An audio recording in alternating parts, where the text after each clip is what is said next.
전한길 씨가 마지막 연설을 오를 예정입니다. 제가 손해봐가면서 욕먹으면서 이거 왜 나섰는데요. 그리고 지금 부산, 대구, 광주에 이렇게 많은 사람들이 왜 모이는데요. 이것은 보수와 진보의 싸움도 아니고 좌파 우파의 싸움도 아니라 체제 전쟁이라고 부르지 않습니까? 까딱 잘못하다가 현재 대한민국은 무너질 것입니다. 내 하나쯤이 하지 말고 행동하지 않는 자의 양심은 악의 편입니다. 더 이상 머뭇머뭇거리지 말고 좌우고 우민하지 마시고 대한민국을 같이 살려냅시다. 마지막 기회입니다. 전국에서 현재 서울대학교, 연세대학교, 고려대학교, 경북대학교, 조선대학교 대학생들도 이제 시국선을 하게 되었고 대한민국을 살리자는 목소리에 같이 동참해 주시기를 부탁드립니다. 보수와 진보의 싸움이 아니다. 좌파와 우파의 싸움도 아니다. 대한민국 체제 붕괴를 막기 위해서 힘을 모아달라. 지금 이렇게 얘기했는데 박 대변인님. 예. 지난주 광주 집회에 10,000명 신고했는데 3만 명이 왔어요. 경찰 추산으로요. 내일 대전 집회는 2만 명 신고했더라고요. 광주보다 더 올까요? 어떻게 보십니까?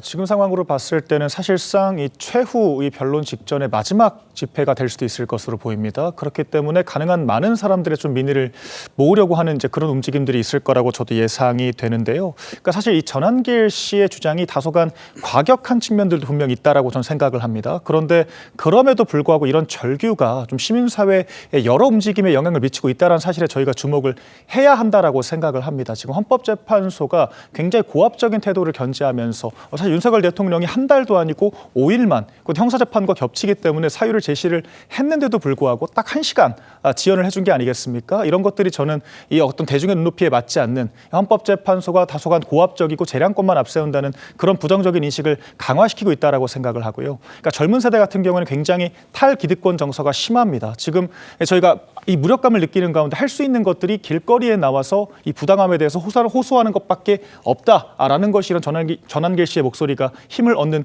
이유라고 생각을 하고요. 그러니까 이번에 헌법재판소가 어떤 결론을 내리든지 간에 이렇게 많은 국민들이 앞서 나와서 헌법재판소의 불공정성에 대해서 문제 제기를 하고 있다는 사실을 국민의 대표자로서 분명히 인지해야 한다라고 생각을 합니다. 알겠습니다. 최근 반탄 집회에 2030 세대의 참여가 많이 늘었다라는 게 주최 측의 설명입니다.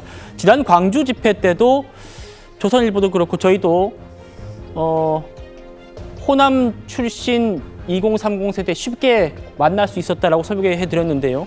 여론조사 하나 같이 보시겠습니다. 성층 부장님. 예. 2030 세대의 정당 지지율 공신력이 높은 걸로 인정받는 MBS의 어제 조사입니다.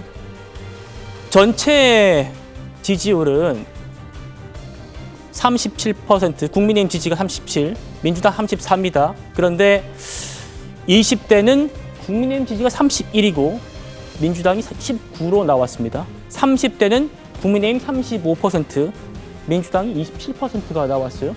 2030에서 국민의힘이 지금 오차범위를 좀 봐야겠습니다만 선전하고 있는 그런 이유가 뭘까요? 어떻게 보십니까?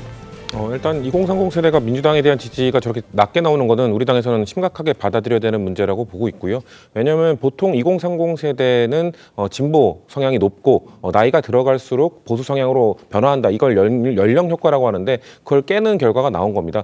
아무래도 젊은 세대들, 2030 세대들은 기득권에 대한 좀 반항심이 있습니다. 그렇기 때문에 지금 저 정도의 지표가 나오고 있다는 것은 2030 세대가 봤을 때 민주당주 지금 기득권으로 비춰지고 있구나. 그렇기 때문에 민주당이 그러면은 2030 세대들에게 어떤 모습을 보여줘야 기득권의 모습에서 벗어나서 그들에게 다가갈 수 있는지 저는 그걸 고민해야 되는 부분이라고 보고요. 그리고 우리가 지금 2030을 지금 합쳐진 데이터를 봤는데 아마 젠더에 의해서 또 구분을 하게 되면 그렇군요. 아마 2030 남성과 여성이 또 큰 차이를 보일 겁니다. 결국 20대, 30대 여성은 좀 민주당 지지가 더 높게 나올 것이고 20대, 30대 남성은 지금 보수 정당 지지가 좀 더 높게 나오는 걸로 알고 있는데 이거에 대해서도 민주당이 좀 심각하게 받아들이고 어떻게 하면 이 불균형 문제를 해결할 수 있는지 이들에게 다가갈 수 있는지를 고민해야 될 시기가 전 한참 지났다고 생각하고 있습니다. 알겠습니다. 우리 정치가 뭐 세대를 또 가르고 그런 일은 없어야 될 텐데 지금 이런 현상이 일어나고 있다는 것도 사실입니다.